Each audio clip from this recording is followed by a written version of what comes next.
Welcome back to the Getting Big podcast. Today we have on Connor Cameron. I first of all owe you an apology because our episode from last week, something happened with the audio file, it got corrupted or something, so we'll have it on again then. Well, happy to be back. Today we're going to talk about some political stuff when it comes to Charlie Kirk, freedom of speech, where we see the country's going. Quick disclaimer, the views that we discuss today do not, are not the views of the whole Getting Big podcast team. These are strictly mine and Connor's views and strictly what we believe. Again, what is said does not reflect the views of my teammates and the team that I have around me. That being said, Connor, why do you care so much about American politics being from Canada?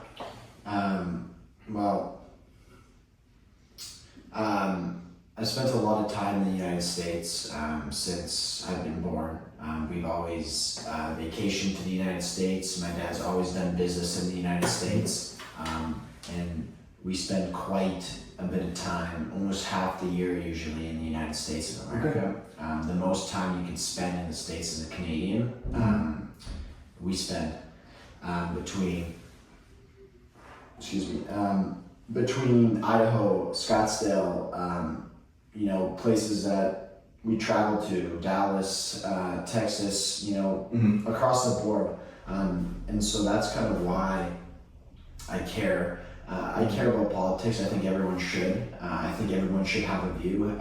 We have a right to vote. We have a free country, and that should be utilized. Yes, I 100% agree with that. And getting young people to vote that just turn 18, get them acclimated with the political landscape, get them with views, whether it be left or right, it doesn't matter. It's a voice that you can preach to people. And it's also enjoyable to learn, learn about politics, learn about the Constitution, learn about world wars, learn about etc. Right? And that stuff's interesting and it's cool to know, and you become more knowledgeable because then you can talk to people, you can debate people, you can have conversations with people, and that furthers your knowledge. And so why I care so much is, number one, is my dad's business is in oil and gas. He owns an oil and gas company in Canada, and he is a big believer, was a big believer and still is, on the pipeline from Canada to the United States that was going to be in place years ago, and that was canceled. And so that directly hurts him, but it also hurts the states because there's an economic advantage to both countries and both parties in that. And that's part of the reason why I believe that you need a president that has a background in economics, business, law, a doctorate degree, some degree where you understand free market, you understand trade, you understand business, and you know how to do it properly, and you know how to negotiate deals. Yeah. And so why I care is because as North America as a whole, we're no different from you guys, right? We're no different from you guys, and we need to be united together. And I care a lot about Canadian politics. I care a lot about American politics because I live in the States right now, and it matters to me because I'm here. Yeah, something you touched on that I sort of want to speak on is having that view. I feel like there are so many young people nowadays that don't stand up for what they believe in because of the cancel culture, because of the quote-unquote wokeness, not necessarily people being woke and all these things, but I feel like there's no one that stands for what they believe in. And so I don't care what view you have, I just care if you stand for what you believe, It's one of those things where it's like, again, my faith, something I very much so believe in, something I very much so, I will have faithful debates with friends. I don't care about that. But I will never just be like, oh yeah, you're right, and completely flip sides, because it is something that I care so much about, and something that I have so much in my life and around my life. So how do U.S. and Canadian politics compare? Well, right now you're seeing almost a communist approach to Canadian politics. We had a leader by the name of Justin Trudeau. Some may be familiar, some not. He was our prime minister or president for 14 years before he stepped down. Do you guys have legal terms? There's no term. Okay. So you can run, where in the US you can run 2 terms. Yep. 8 Serve years. 2 terms, yeah. In Canada, no. So he ran for 14 years before he stepped down, and because finally the Canadians were like, we're sick of this. You know, we can go down the list of what's going on. You know, similar here. You know, crime, this woke pushing this, education, all this stuff that is quite similar. And then the Conservatives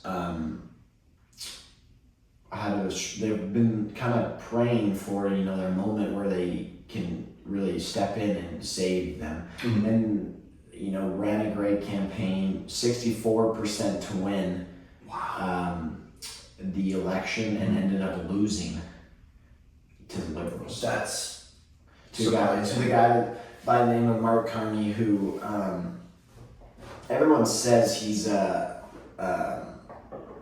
economist, but I think he has a degree in philosophy. Oh, interesting. Okay. Camel searching stuff. Let me fact check that and see if I'm correct. But nevertheless, so we have the same party reigning in Canada, and we're seeing. He went to Harvard and got a bachelor in economics, so that's just true.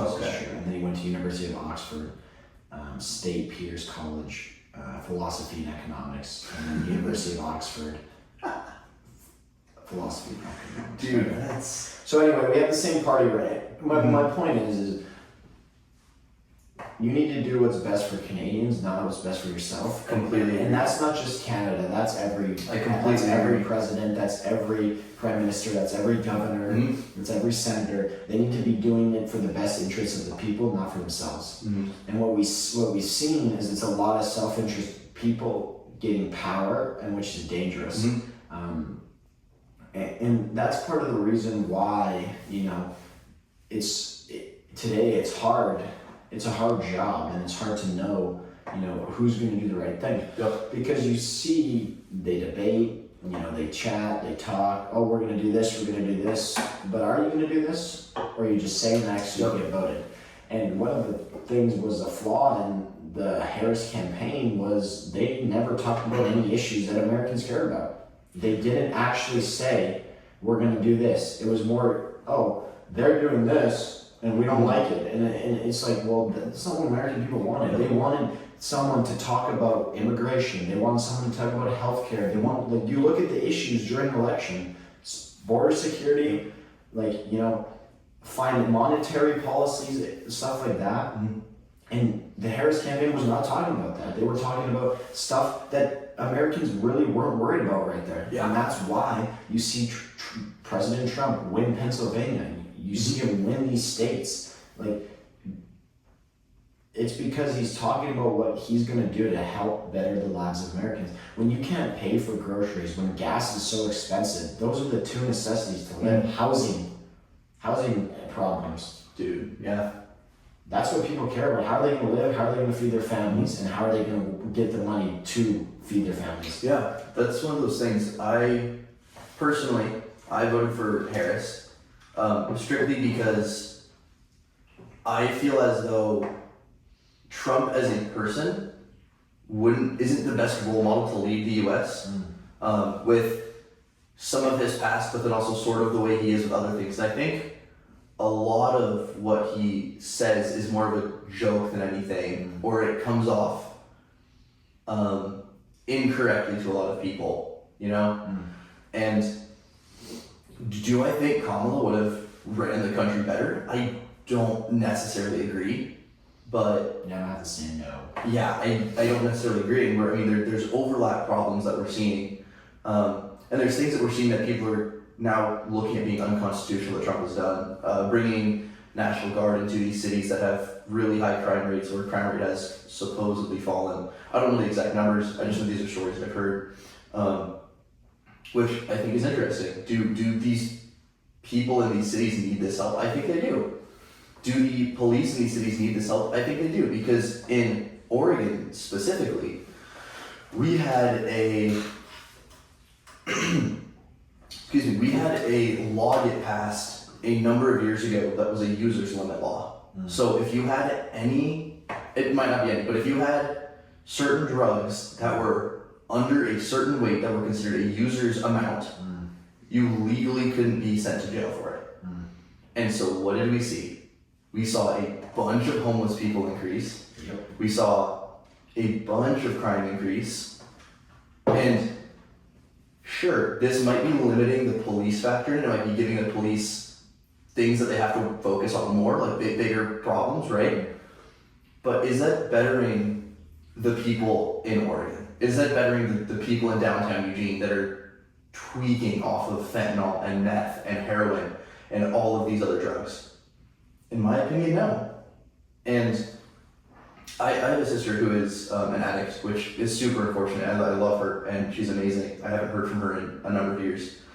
And do I think that law would have helped her here? I don't. I think that just enables people to continue using, and enables people to keep not dealing with their problems, and enables people to continue to just not be what America needs them to be, you know? Well, Canada did the same thing. They did these things called safe injection sites, which just gets them to safely inject the drugs into them. So you're not helping the problem, you're hurting them. Yep.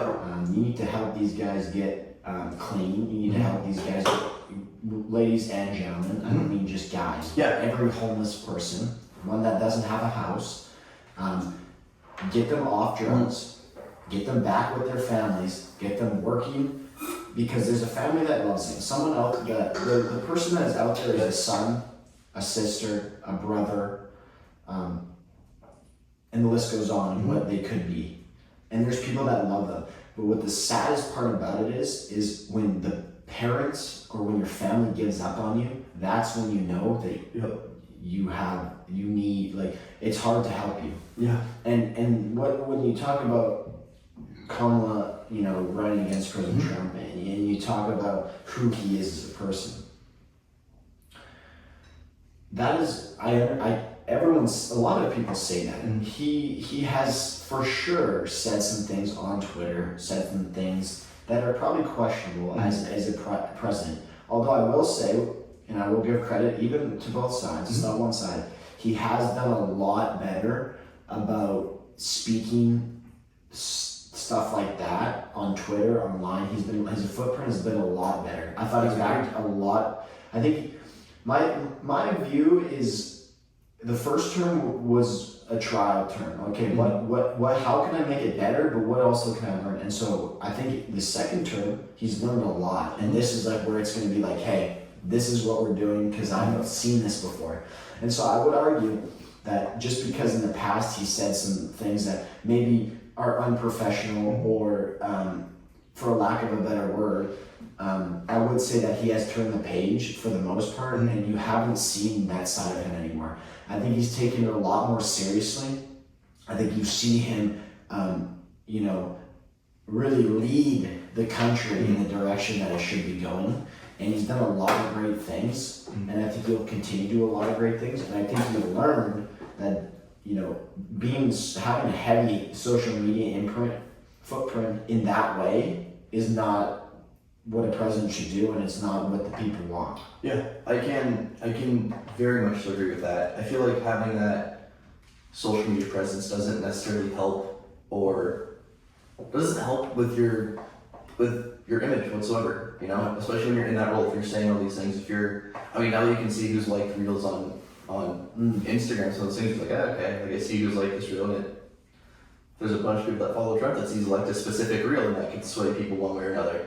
Well, and that's the thing about when we talk about, God bless him, but Charlie Kirk, yes, sir, and how he passed away and got assassinated.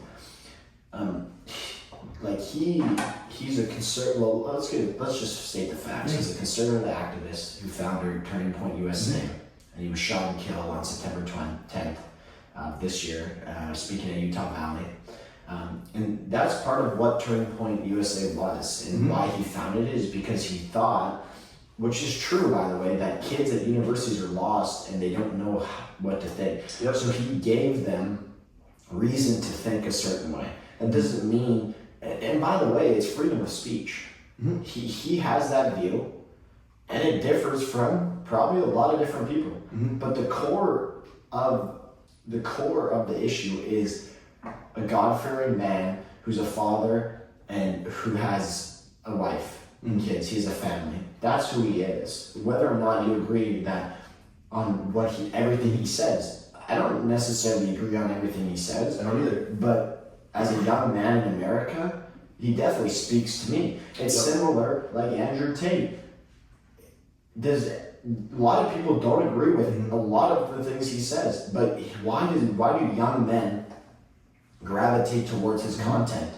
I'll tell you why. Because he's strong, he's fit, he has money, he has discipline, he has all things that young men are looking to become in today. Yep. And what happened? Well, we were stripped of that. And you can't, last year or prior years, it's like when unfortunately the Biden administration was in, it's like, no, you can't be a man. Yep. You can't express, that dignity. You can't express that discipline. You can't express that I'm the protector and provider for this house, because it's offensive. It's not offensive. That's what a man does.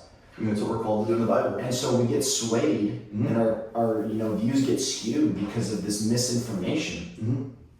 And it's like, this man made it his sole mission to embody Christ in how he spoke. And he thought he was called to do that through Christ. And that's what he was doing. And whether or not you agree or disagree, that's besides the point. Yeah. Political violence is not the way to solve an issue. No. Killing and assassinating a figure like him is not the way to get an end to, freedom of speech. That's why people fought. That's why men and women fought for this country, is for the Constitution. To say what they think, to say what they believe, and to stand on it, and to debate. Debate is a great thing.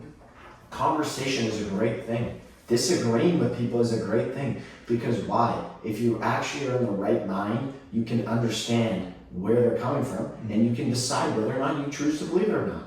It's simple as that. And for him to go around, the country and preach to young men and young women in college who are lost because of the liberal universities. I mean, we can all agree that most of them are liberal, or not all of them are pushing liberal ideologies. Yeah. Even at our school, there's a guy that came in who had with pride flag and LGBTQ in marketing on the slideshow, and it's like, I don't agree with that. I don't even know the guy. I don't agree with that right away, but I still listen. But I don't agree with that. I think that's totally crooked and wrong. But that's besides the point. So it happens all the day, and so he is preaching freedom of speech. You have the freedom to believe and to think what you think. Yeah. Not indifferent to you, indifferent to me, but you. So he was giving us a platform to kids, to come debate him. And you see how brainwashed actually America is. And that should be an eye-opener, how brainwashed our kids are. Yeah. Our age, older, younger. And they're brainwashed to think these things that are so radical and these crazy ideas. And it's both sides. It's not one way or the other. I'm just saying in general. No, I know. It can be from both sides. One of the things for me was, I don't know if you saw the video. Of him being shot? Yeah. That video was...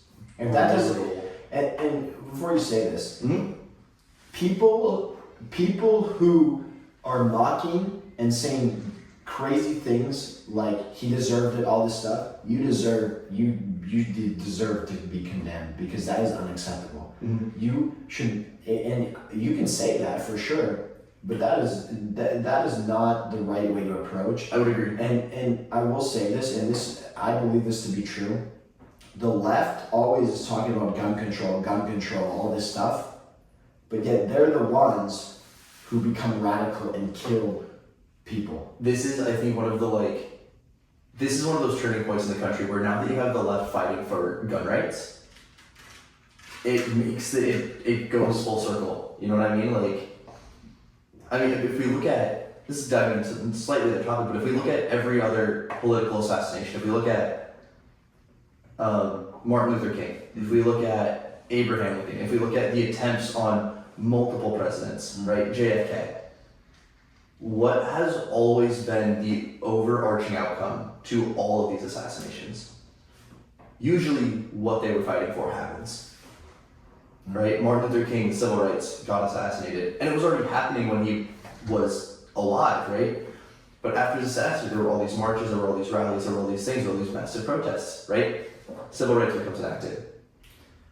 Now with Charlie Kirk, what I see happening is that I feel like men in our day and age, and especially kids at our age, are going to look at this and go, why is this world, why is America the way that it is? How can we not sit down and have a conversation about differing political views and not sit there and go, I can agree to disagree with you, right?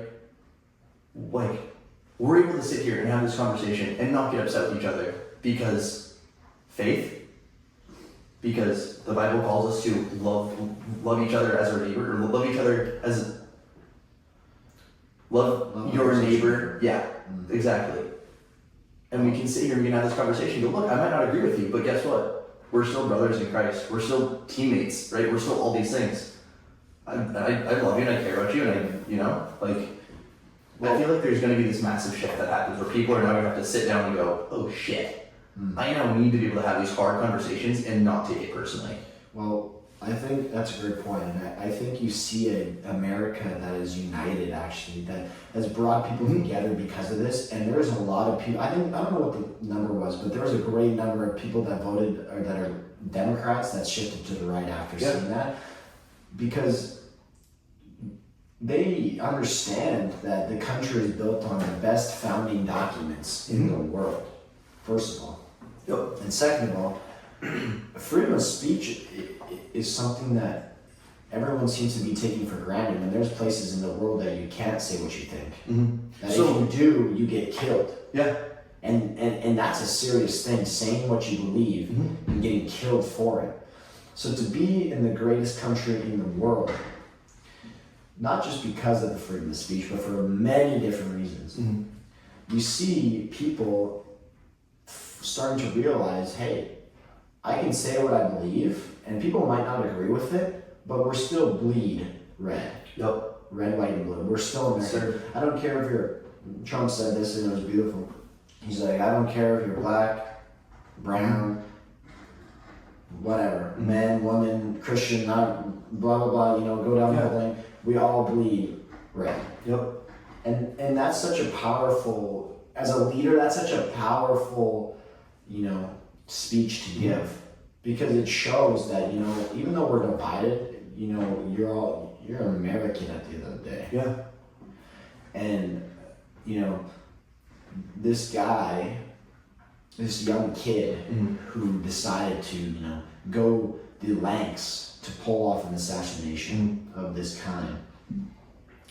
It's so sad because you see clips of him on Twitter. He seems like such a bright young kid. He got a scholarship to go to Utah Valley, and it was like $32,000 a year, I think. Yeah, it's a lot. And it's like, so obviously you're a bright kid. Obviously you have a great life ahead of you. So what makes you want to do that? Yeah. And just climb up a building, pull a trigger, and get the death penalty. I think. Yeah, and so it's a crazy world that we live in nowadays, where that is something that can just. I was talking to Diego about this. It was like his sister is at Marist, the school I graduated from, and he picked her up from school, and she was like, yeah, did you hear about that school shooting in Minneapolis, right? And he was like, yeah, that could have been my school, that could have been your school. And it's crazy to think that nowadays that is something that we sort of are so numb to. These mass shootings that happen, I don't know, once every 4 months, let's say. And it's something that, there's always tragedy in that, and there's always prayers for those families and for those kids that have been killed, right? But it's just insane that it's like, yeah, that could have been your school, that could have been my school, one day it might be.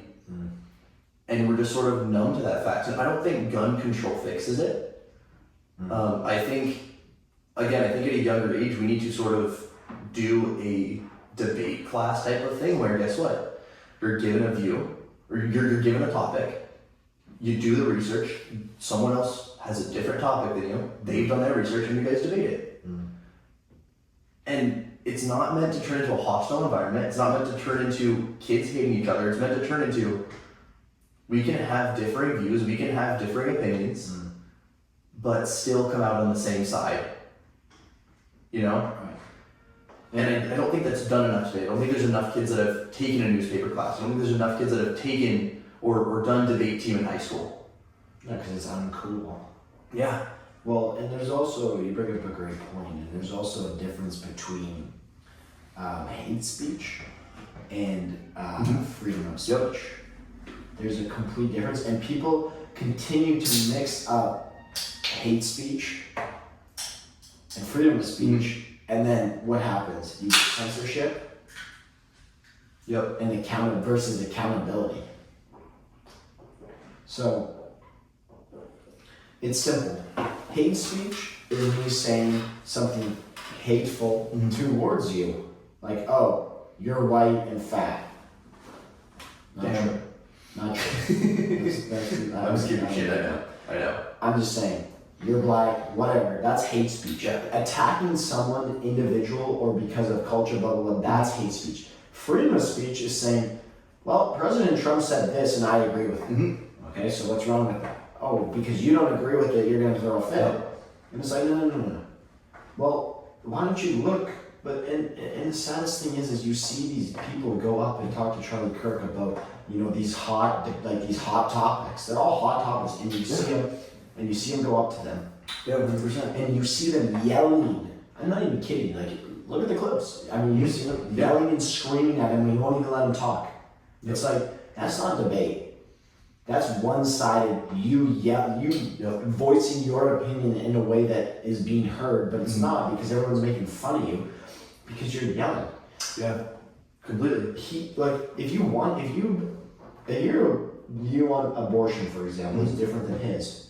Research, find, and then go up to him and go, "Charlie, good to be here. Thanks for coming. Yeah. Thank you for being here. You're spending your time and your effort. I know you said that your opinion on abortion is this. Is this correct?" And he'll say, "Yes, I believe this." And you go, "Okay, well, I'm coming from, and I hope you can hear from my perspective of what I think." And then you have a conversation. Yep. And you are such a respectable person if you come up to him with facts and evidence and your opinion, and not push it, but tell him. Yeah, even if you don't have the facts, still coming up and saying, "This is my hypothetical situation. This is my hypothetical idea." I still think, one of my super close friends, we talked about this today. She's Christian, right? She doesn't agree with abortion. She goes, "I think abortion needs to be legalized because if it wasn't, I think there would be more harm done to the people that need to get an abortion, that believe they need an abortion," right? It's like, yeah, I can completely see that side of it, and I don't necessarily disagree or agree with that topic. I can see it from both sides, and I can understand why girls would want to have one, right? But again, as a Christian, I'm sort of already negated to sort of push back on it, and that's what I do. And even if you don't have those facts, and you went up to him, you had these hypothetical conversations. And there's also plenty of kids that went up there and debated him on pancakes versus waffles. 100%. It doesn't have to be political. No, you can just go up and talk to him and understand the debate strategy and understand who he is as a person.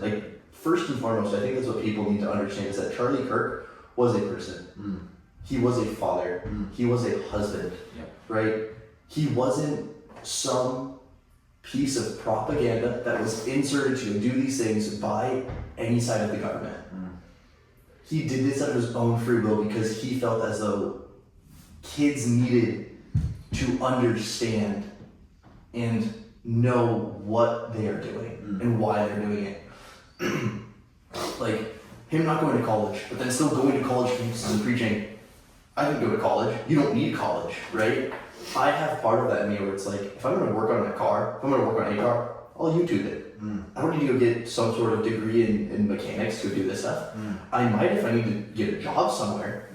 And so there are plenty of people right now that I feel like are in college because their parents wanted them to, because they feel like they need to have a degree. When in reality, it's like, you can go do everything you want to do, and it's more than likely on YouTube. If you don't need a degree to do your job, if you don't need a degree to be a doctor, to be a lawyer, to do these things where you are required to have a degree, then go YouTube it, go figure it out, go intern, go do these things. For me, I'm at Bushnell playing golf, right? That was my first priority in college, was to go play golf. And now that I have found my area of expertise, I love what I do. I love the marketing side of things. And it's helped me so much in my day-to-day life with podcasts, Instagram, being able to push content, being able to understand algorithms and all this stuff, right? I didn't need a degree to go to marketing. I don't need a degree to be a marketing person. But I'm getting one because of the golf side of it. Because of, well, if I'm already in college and I'm already playing college athletics and I need to take 12 credits a semester, I might as well get into something that I love. And so to sort of wrap it up, I feel like he went out there and pushed back on this idea that you guys, everyone needs a degree, everyone needs extended education. And there's a lot of people that I don't think debated him on that topic, and I wish people would have.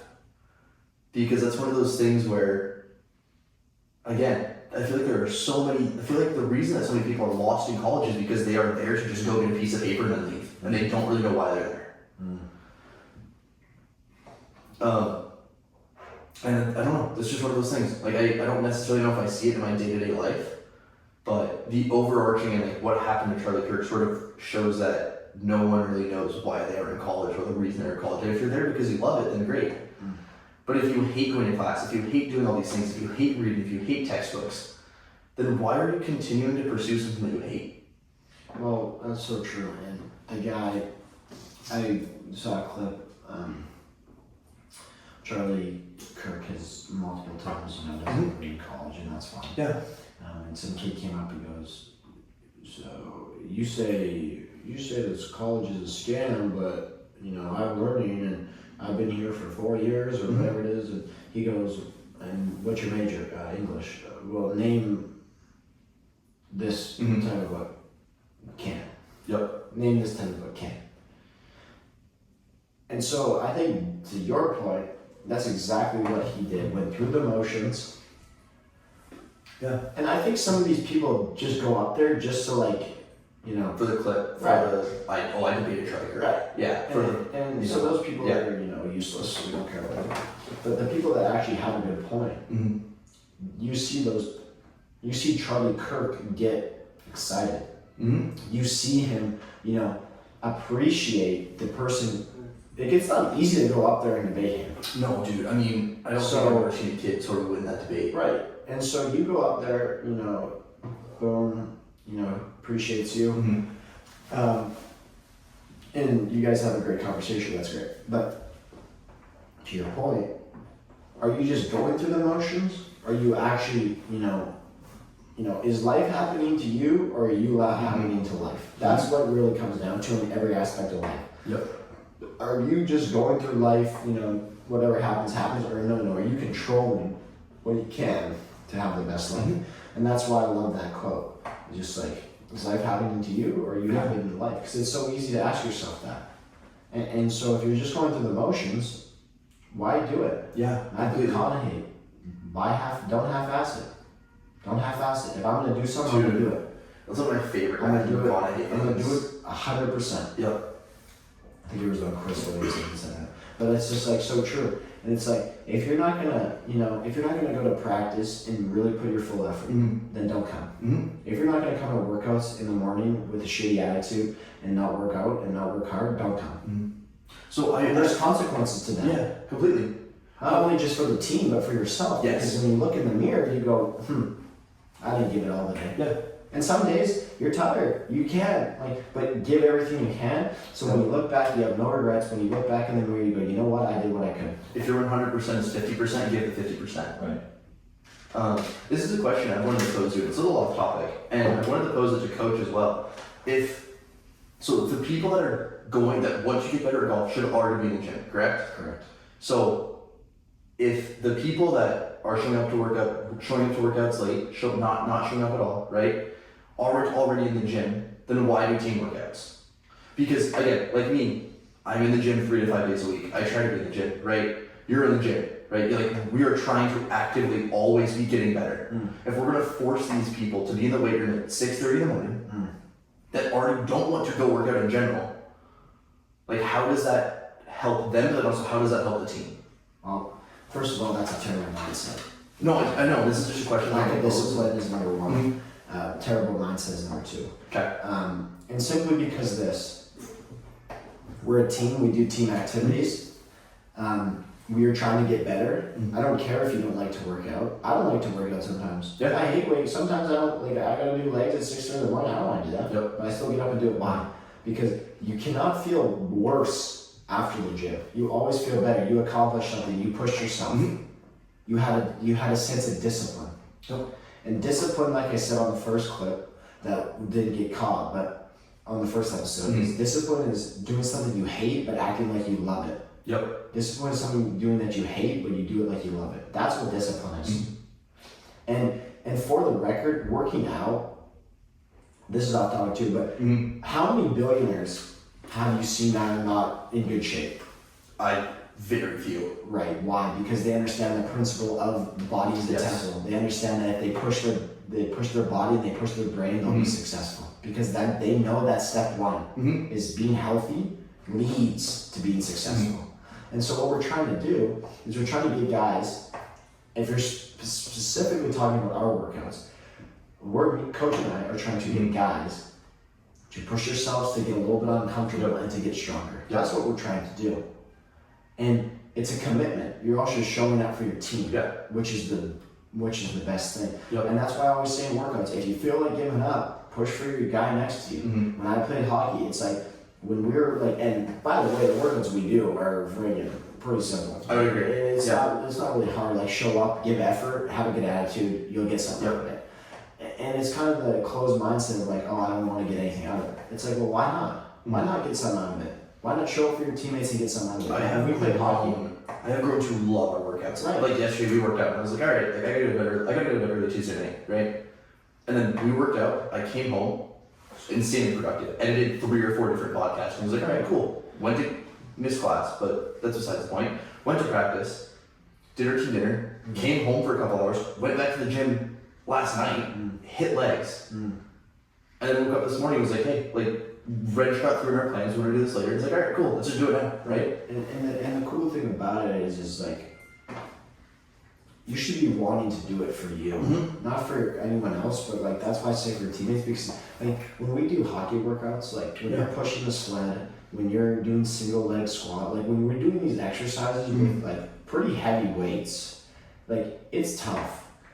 But and it's simple, if one guy's working hard, everyone else is going to work hard. It's simple as that. So if you can put your best effort in, everyone hypothetically should want to as well. But then again, if they have a bad attitude or if they don't want to be there, then it might not be the outcome. If you actually just show up, showing up is the hardest part.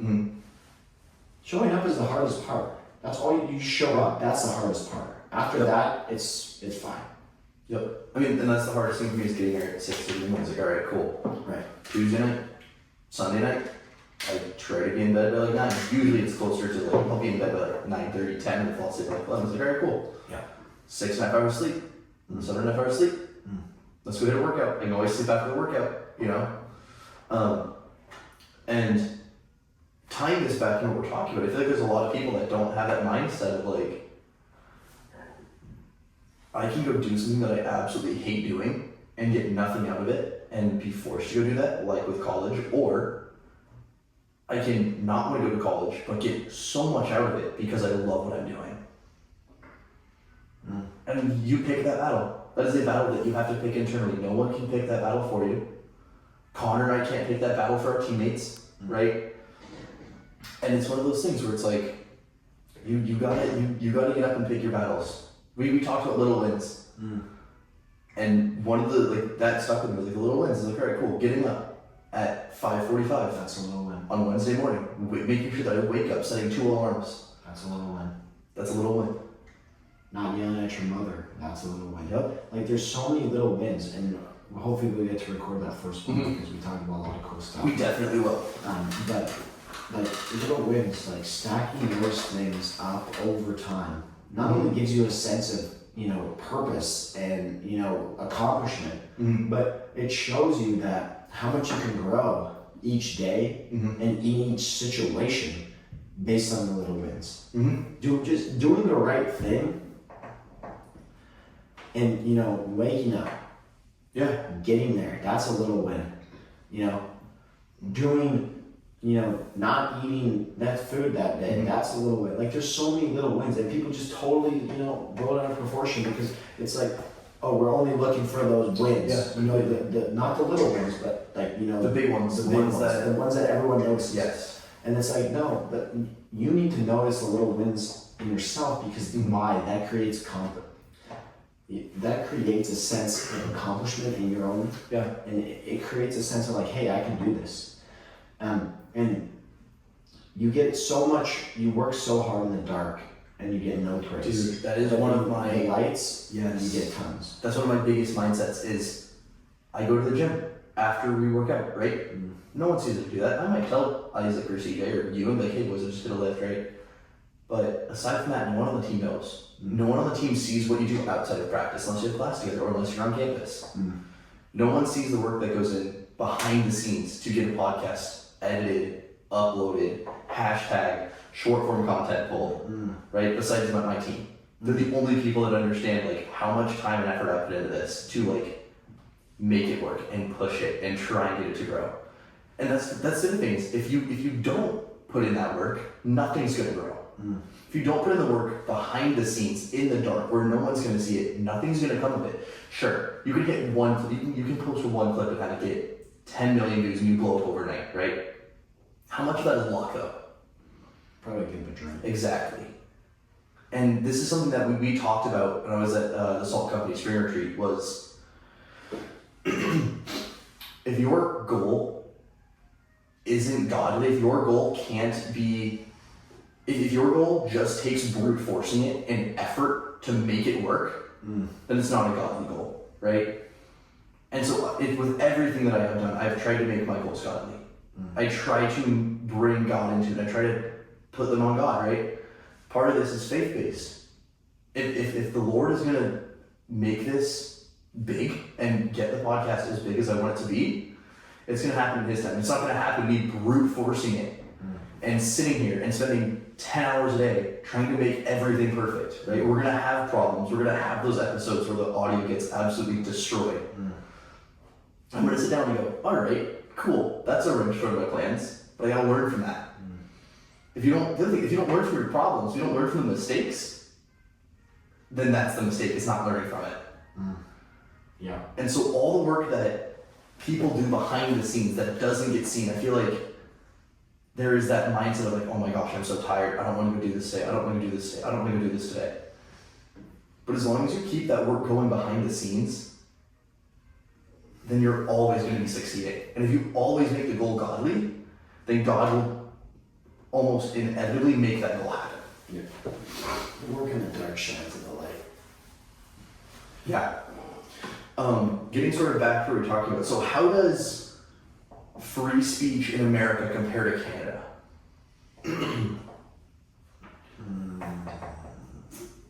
I mean... Or does it? Or is it the same on both sides? I mean, I wouldn't say, like, yes, there's freedom of speech in Canada, for sure. Yeah.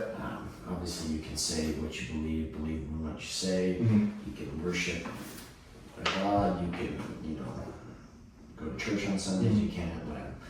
So I wouldn't say it's different. I'd say that you see a lot more influence here than you do in Canada. You see a lot more of these issues here than you do see in Canada. Why? I think there's more significant people here. Okay. I think there's more significant people that have a bigger voice, that have bigger platforms, that really push this, and that believe in freedom of speech to the maximum. Whereas in Canada, I don't think you have that. I think you have a lot of woke, soft individuals who, and maybe not even woke, maybe that's not the right term, just people that are soft and scared.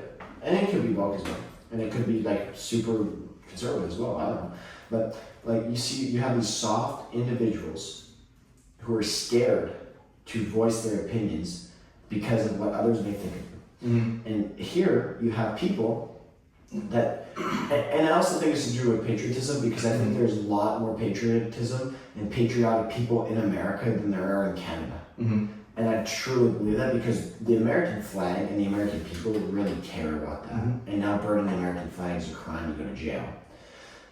Which Which you should go to jail for. I agree. 100%. Just like if you're in the Discord chat with Charlie Kirk, you probably get you should probably go to, I don't know. Like if you that's conspiracy to murder, if you ask me. Anyway, that's off topic. But the voices in America are stronger. Yeah, but I think it's due to the fact that you have a stronger economy, a stronger military, a stronger presence in the world than Canada does. And that doesn't mean that Canada doesn't have people that view, freedom of speech or, stick up for that. But you see a lot less of it. And I think it's just because of the culture of Canada. It's just soft. And it's sad to see, because so many people stand up for what's right and no recognition, and people shut down all this stuff. My favorite is Canadians, commenting, like liberal Canadians, so Democratic Canadians in American terms, commenting on people, commenting on America's politics. And it's so funny because it's so out of touch. They don't understand it. They don't understand it. And the funny thing is guys, let's worry about our own country first before we worry about national affairs. Let's get this figured out. Let's figure out Canada. Let's figure out how we can get guys off the street. Let's figure out how we can get a better economy. Canada's economy is dog shit. It's terrible. If you look on GDP, we look right now. Yeah, I'm gonna tell you. I think from memory, GDP per capita, it's we're in the bottom of the list. With Germany. Let's see what we got. Canada GDP per capita 54,282 USD. That's of 2024. What's that? The worst is Mexico with 13,000 USD. Right. If you just type in there Canada growing, Canada GDP over the years, what does it come in terms of growth? Let me switch it up. It'll show that it hasn't grown. 1.1% between 2014 and 2024. And what's America? 8? 6 to 8? 10 maybe? 10 would be insane. I think it's in the neighborhood of 6. America is 3.3% in quarter 2 of 2025. Just quarter 2. Just quarter 2. Right. So in the grand scheme of things, it's a bigger number than that. But just quarter 2, it's 3.5, you said? 3.5, yeah. And Canada is 1.8 in 4 years or whatever it was. 10 years. 10 years. Yeah. So in 1 quarter, it's double Yeah. in Canada. So that's a problem. Do you think part of that is because there are so many? I don't. This is speculation. I don't know how many Canadian companies come over to the U.S. like your dad is trying to do. But do you feel like there are so many Canadian companies that just come over to the U.S. because of that growing GDP, or how it just slowly takes away from the Canadian 100%. GDP? Do you feel like there should be laws in place to help grow the Canadian GDP by not letting those companies come over to the U.S.? See, what's the saddest part about it is there's so many guys, so many bright individuals, so many guys that are entrepreneurs, so many guys that are sharks that succeed and that are worth hundreds, that are uber successful. And why do you see them go to the States? Because I think, and this is probably true, I have to fact check it, but this is definitely, if we're going on speculation. Just on speculation. It's simply because there's a ceiling in Canada of how much you can earn and how much your business can earn. Is there really? No, I don't know. This is okay. But why would guys leave then? Exactly. That's why I'm thinking is because we can look at the facts right now, but because there's only so much growth to be had. And then you get to the corporate side of the taxes and that type of stuff. And these guys start to realize that I can go to Iowa or I can go to Texas or, and get little to no corporate tax, little to no business tax. Or go to Florida and have no income tax. No income tax. So all these guys, I think there's a better opportunity in the United States to, if you work hard, if you have the mindset, if you have the skill set to succeed. And I don't know. Here we go. There's got to be a cap to me, because otherwise, why would people leave? Why would uber successful guys that are worth 160 million, 180 million, 500 million leave Canada? I don't know. So it depends on the province as well, which is super interesting. But if I could be misinterpreting this data, very much so. But it looks like there's got to be a cap. So it looks like if you're making 500,000 or more in certain provinces, that you're gonna get taxed like a 12% rate. And then in Nova Scotia, if you're making over 700,000, you tax at a 14% rate. Or in Prince Edward, if it's 600,000, you tax at a 15% rate. I think that's probably what it is. And I'm assuming you guys don't have the tax cuts that America has either for just in general. I'm assuming that's probably Obviously, because why, And again, I could be misinterpreting this data, and if I am, someone please correct me. Well, if we're going off that data. Yeah. So the tax, that's what I'm saying, is there's a limit. There's a tax cut. Or there's not a tax cut, sorry, pardon me. There's a tax on what you make. And you go to places in America and you start LLCs or you start companies, there's no tax. So the basic income is, so the basic tax, it's 38% of your taxable income and then 28% after federal tax. Right. That's a lot of tax. So I mean, let's just 66% basically. That's a lot of tax. How are you supposed to make money? You don't. You figure out a way around it, which you can't really do, I feel like. There's a general tax reduction, 15%. So it's like 51% of your income gets taxed. And like that's what it is in Oregon. It's like 40, look at Oregon. Washington will be the same too. Yeah, Washington, I think Washington's a little bit more.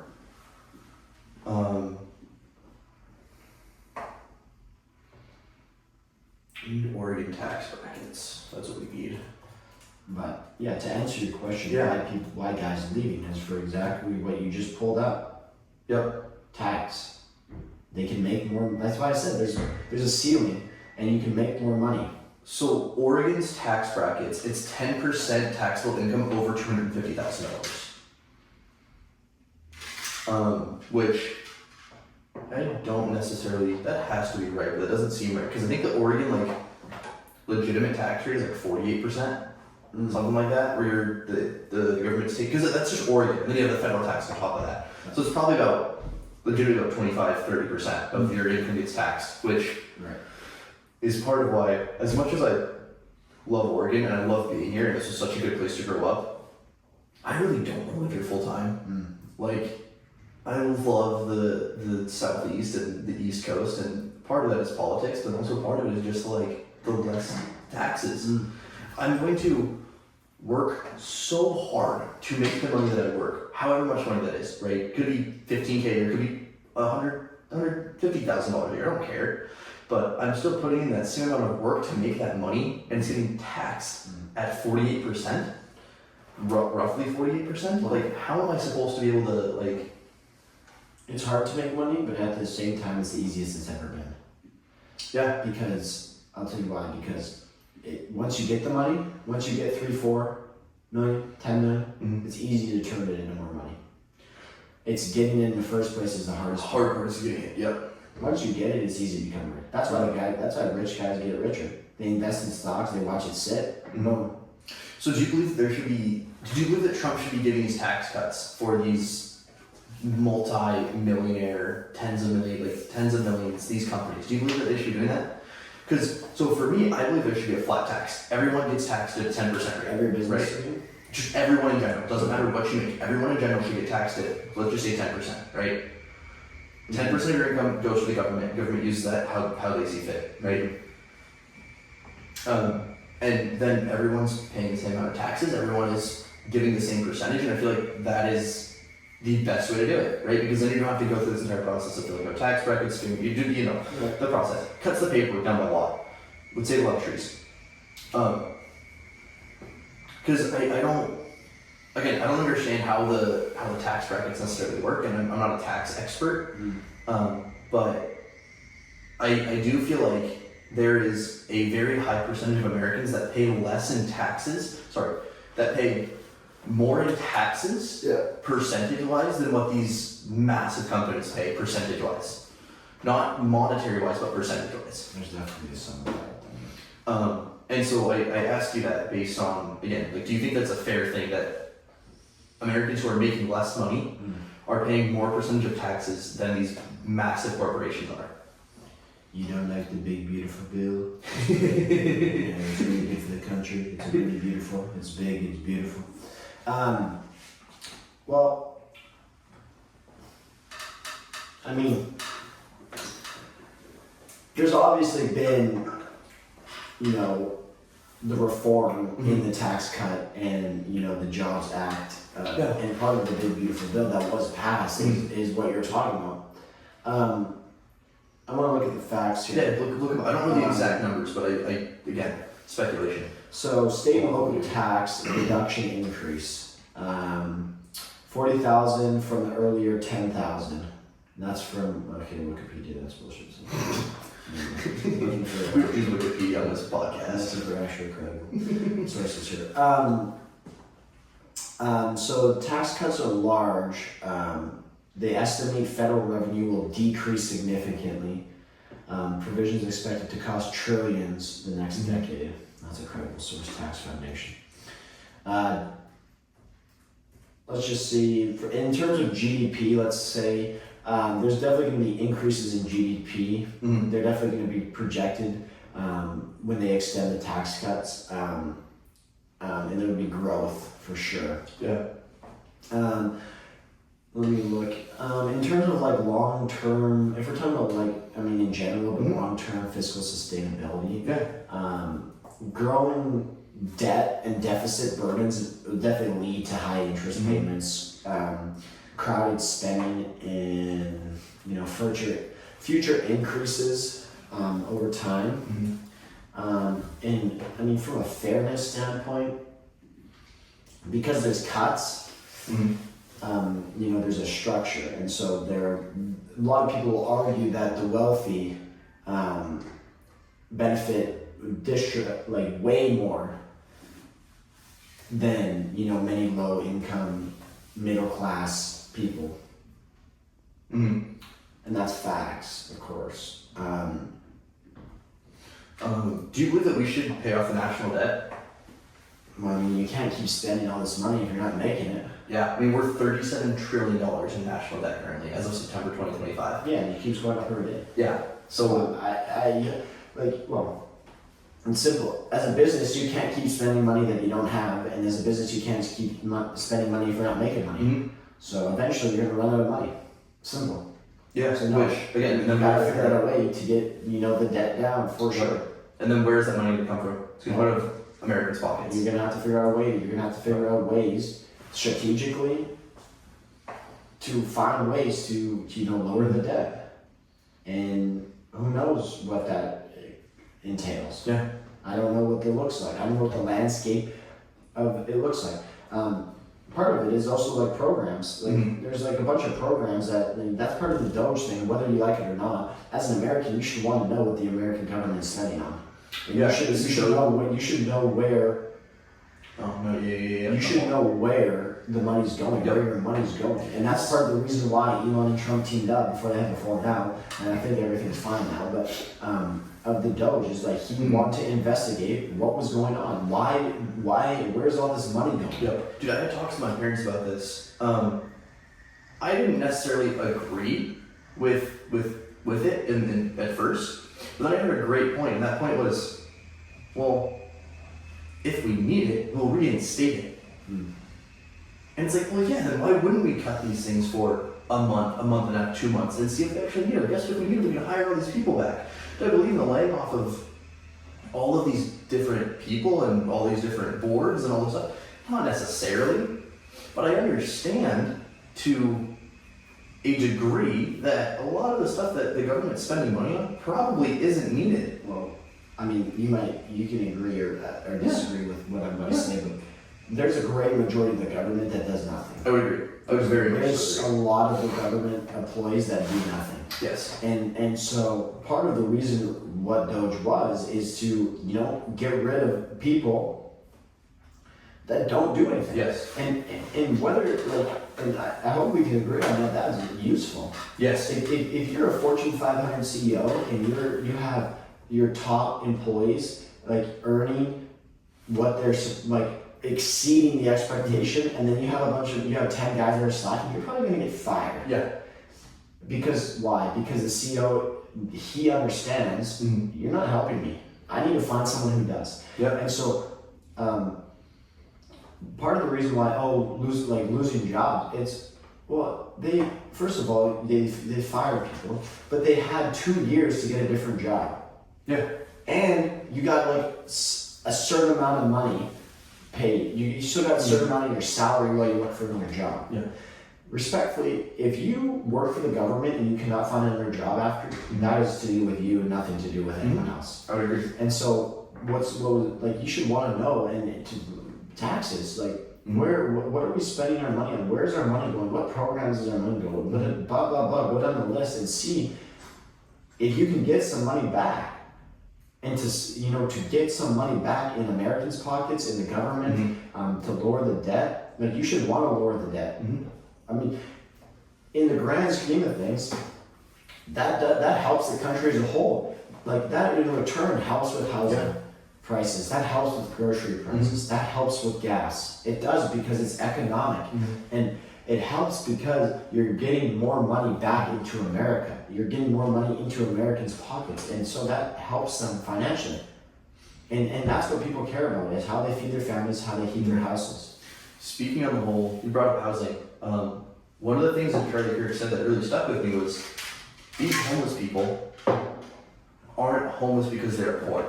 I believe there's a pretty good percentage, I'm going to say 25% of them aren't homeless because, we'll say 75% of them aren't homeless because they're poor, right? Okay. They're homeless because of drug problems, mental problems, etc. Okay.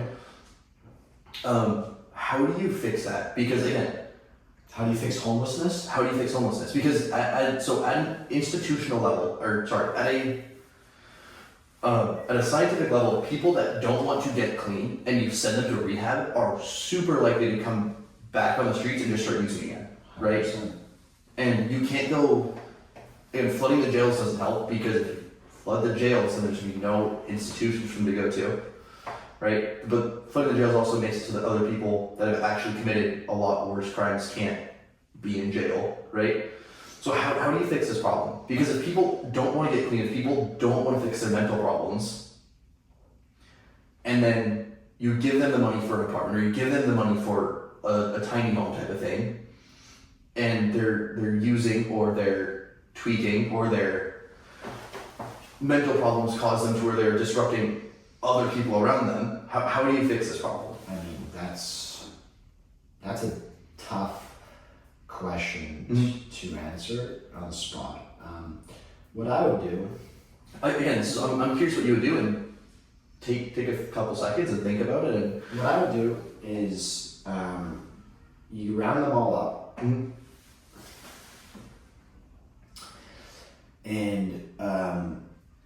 what I've always thought you should do, which may be right, may be wrong, and a lot of people may disagree, and that's fine. We can have a talk. Anyone that wants to have a talk about it, let me know. I think you should gather them up, and you should ship them or send them to a camp in the middle of a forest, and they should cut down trees. They should live in a camp, and they should cut down trees. Interesting. That's what I think they should do.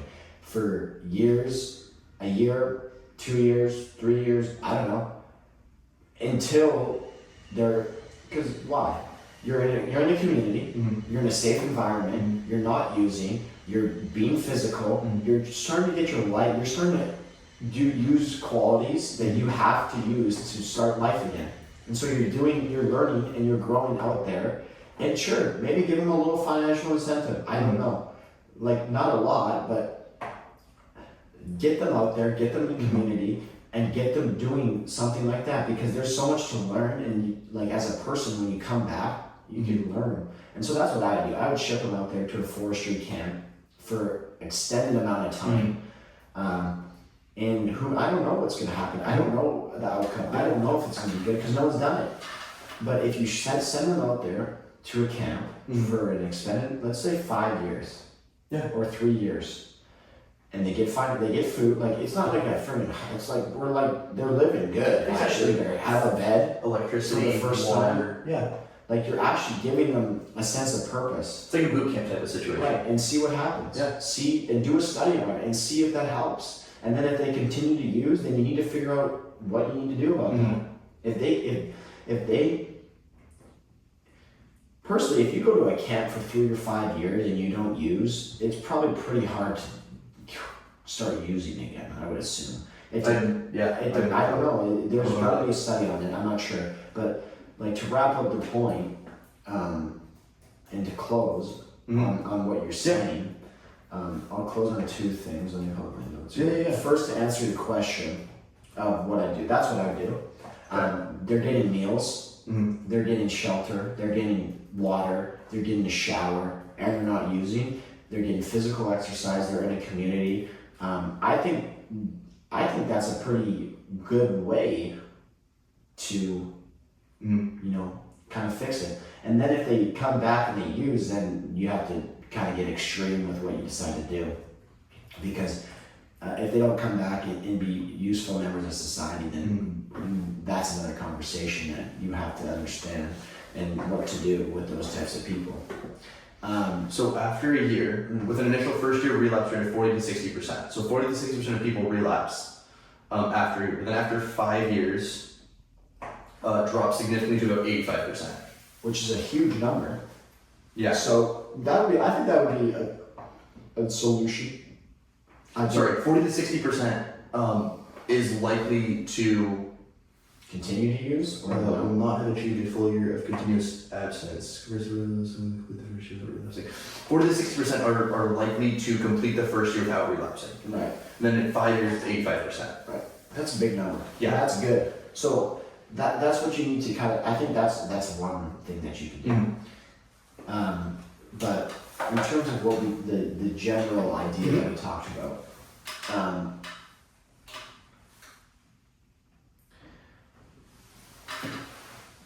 It hurts, even though I'm a Canadian, but becoming an American citizen in the process. It hurts me to see a great individual. We have a friend. We have a little friend here. Penny's around. It hurts me to see such a great individual and to see someone so great, and a true American and a true God-fearing man to get assassinated like that because of what he believes and what he thinks. And that really hurts me. I mean, I'm not American, but it hurt me because he was a worldwide influence, and you see so many people grieving and mourning. I can't even imagine what Erica's going through and what his family's going through. So prayers to them, and God bless them, because you see her speak, you see her speak to the public. It is like gut wrenching. Like, my stomach was doing 360s for like the whole day. Like, and it's still so tough to see that stuff happen. And it's like she said, she makes a good point. What do you tell a 3-year-old? Like, you can't. And it's just so sad. And it's just more than just what he stands for. It's who he is. He has a family. He's a husband. He's a son. And so that really hurts me. Yeah. And so to wrap it up, political violence is nowhere near the answer. It's far from it. And so freedom of speech is a beautiful thing, and we need to continue to have freedom of speech, and we need to continue to remember him and mourn and grief as a country, and understand that what he did, is courage. He showed great courage doing what he did. And no one, when you think about it, no one even thought that something like that could happen. Yeah. Or what happened. Yeah. And so continue to, speak and freedom of speech, use it as a tool to educate people and to debate people and have conversation with people, and use it to help people understand your perspective and have debates, have those uncomfortable conversations, learn something, have an open mind. Because we have such a great country, and we have so many great people in this country, and so many people from different backgrounds, and yet they're still Americans. So I think the message is, whether you disagree or agree on a certain subject, the answer is not violence. The answer is not political violence. They tried to do it to President Trump. Yep. He survived. Luckily. Very luckily. He could have got assassinated as well. And then you see it to a guy like Charlie Kirk, who, to me, is such a great person. I agree. I've talked to people that my dad's friends with, and they knew him, and they just spoke with him days, even hours before it happened. And so just talking with them and understanding, that they actually knew him and spoke to him and hung around him, it hurts, and it hurts them. And so we lost a true American. We lost a patriotic, God-fearing man, and we need to continue to, really lean into free speech and really lean into, what we think and what we believe and truly stand on it, even when people disagree, even when you could get killed for it, when you can get persecuted for it, when you could go to jail for it. There's so many things that, happen, and to wake up today is a blessing, and to continue to live is a blessing. Sir. And so I'm thankful to be here.